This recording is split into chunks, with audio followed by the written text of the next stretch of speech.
Chapter 7, Mishnah 3. The Mishnah discusses various cases in which a husband gives a get on the condition that he dies. The reason he does so is because he is childless, and thus when he dies, his wife will be subject to the obligations of Yibum or Chalitza with his brother. To prevent this, he gives her a get, and stipulates that it should take effect if he dies. The Mishnah teaches how the condition must be structured in order for the get to take effect and exempt her from Yibum. It begins by listing the ways in which it does not take effect.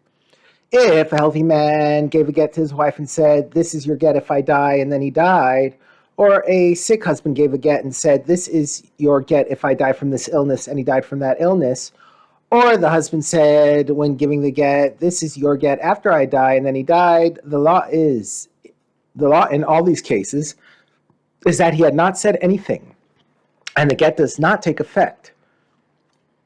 This is because the get in these cases was meant to take effect only after he died. Once the husband dies, the marriage is over, and it is no longer possible to divorce. The Mishnah now lists the ways in which a get is valid, even though it is given on condition that the husband dies.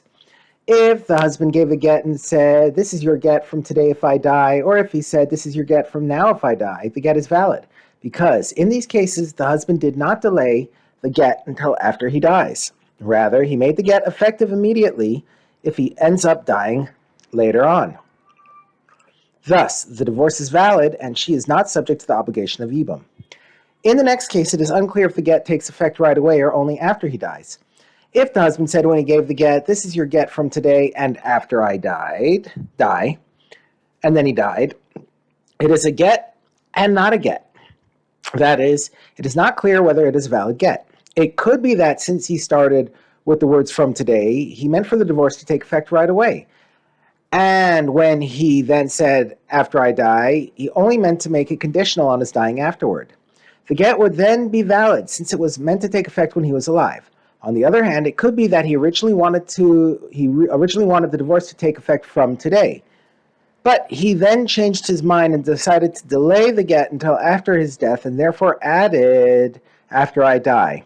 If that happened, the get would not be valid since it was meant to take effect only after he died. Therefore, if he dies without children, his wife must perform chalitza with his brother before being allowed to marry someone else. But she may not marry him in Yibum because she might be divorced and therefore forbidden to marry her husband's brother.